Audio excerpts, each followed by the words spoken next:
नमस्कार दोस्तों, आप सभी का स्विंग स्टॉक टेक में फिर से एक बार स्वागत है। ये चैनल एजुकेशनल पर्पस के लिए है। मैं आपसे अनुरोध करता हूँ कि इस चैनल को सब्सक्राइब कीजिए और अपने दोस्तों के साथ भी शेयर कीजिए। आज एक बहुत इम्पोर्टेंट टॉपिक के ऊपर मैं बात करना चाहता हूँ।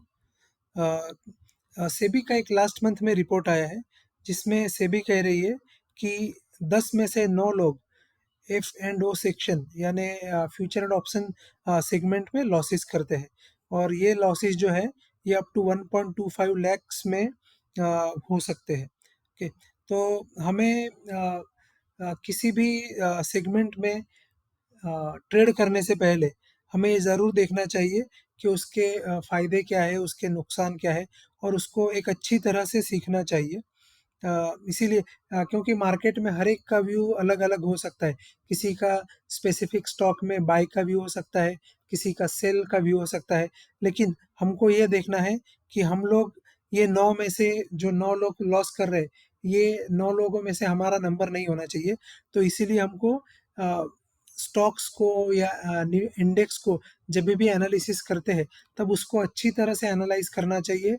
उसको प्रॉपरली एनालाइज़ करके हमारा ट्रेड कौन से डायरेक्शन में है, अलग-अलग टाइम फ्रेम में देखना चाहिए और उसके बाद ही उसका ट्रेड लेना चाहिए।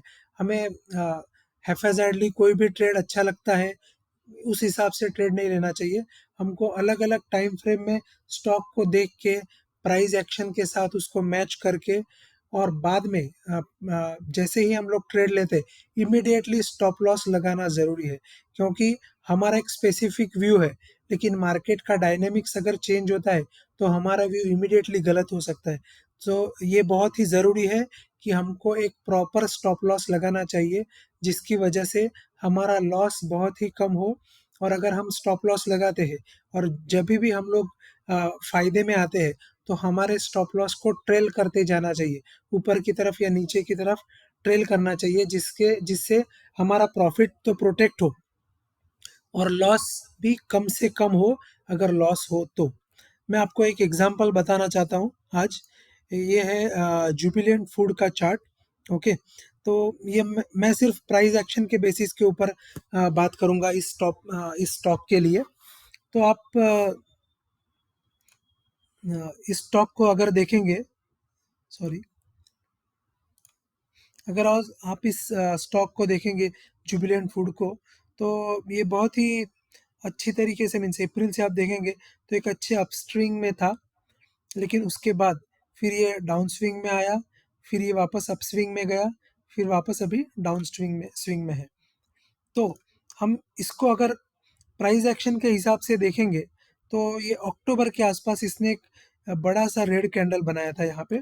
ओके, और उसके बाद वो कंटिन्यूअसली डाउन स्विंग में ही है। तो हमको जब भी हम लोग किसी स्टॉक में एंटर कर रहे हैं या उसमें से एग्जिट कर रहे हैं, तो उसका प्रॉपर एनालिसिस होना चाहिए। जैसे अभी यहाँ से ये नीचे आया, जुबिलेंट फील्ड अप टू अप्रैल 2022 तक, और उसके बाद अगर आप देखेंगे तो इसमें यहाँ पे प्राइस ने बहुत बहुत टाइम स्पेंड किया। Okay, almost you can say कि 6 से 7 वीक का टाइम यहाँ पे स्पेंड किया है। तो जो स्टॉक जैसे अक्टूबर से अप्रैल तक यहाँ तक नीचे गिरा, तो वो और नीचे आ सकता था। ओके, जैसे ये 490 के आसपास ये यहाँ पे स्टॉप हो गया। जो जो स्टॉक 900 से 490 तक नीचे आ सकता है, वो और भी नीचे जा सकता था। लेकिन यहाँ पे उसने यहाँ से नीचे जाने के लिए उसने मना कर दिया और यहाँ पे बहुत टाइम पे कंसोलिडेशन हुआ और उसके बाद फिर उसने ऊपर जाना चालू हुआ। अब जैसे ही ऊपर गया, तो ये क्लाउड का एक रेजिस्टेंस उसने लिया है। तो ये चीज़ हमको प्राइस एक्शन में देखना ज़रूरी है कि यहाँ पे इसने क्लाउड का एक रेजिस्टेंस लिया है। ओके, और फिर वापस वहाँ से वो नीचे आया है। तो अगर आप देखेंगे कि ये ऑलमोस्ट 600 के आसपास है ये स्टॉक। आई थिंक सितंबर के आसपास ये ऊपर गया। सितंबर के आसपास इसने 600 के आसपास आया और वहाँ से रेजिस्टेंस लेके ये नीचे गया अप टू 450 तक।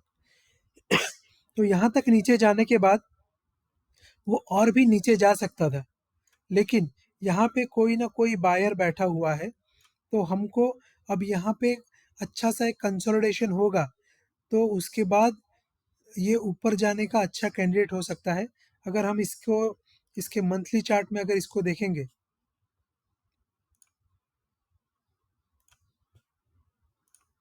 तो ये इसका मंथली चार्ट है। ये मंथली चार्ट में ये क्लाउड के ऊपर ये वापस सपोर्ट ले रहा है। तो यहाँ पे पॉसिबिलिटी है कि एक अच्छा से कंसोलिडेशन होके थोड़ा और ऊपर जाएगा। तो हमको इन फ्यूचर ये स्टॉक को एक अपने वॉच लिस्ट में रखना चाहिए, जो एक कैंडिडेट बन सकता है कि ये 453 के आसपास से, यहाँ से 453 के आसपास से एक यहाँ तक के ऊपर तक का एक मूव अच्छा सा दे सकता है। तो आज के लिए इतना ही। मेरे नेक्स्ट वीडियोस में इसके ऊपर और मैं डिस्कस करूँगा स्टॉप लॉस कैसे लगाते हैं। Thank you very much.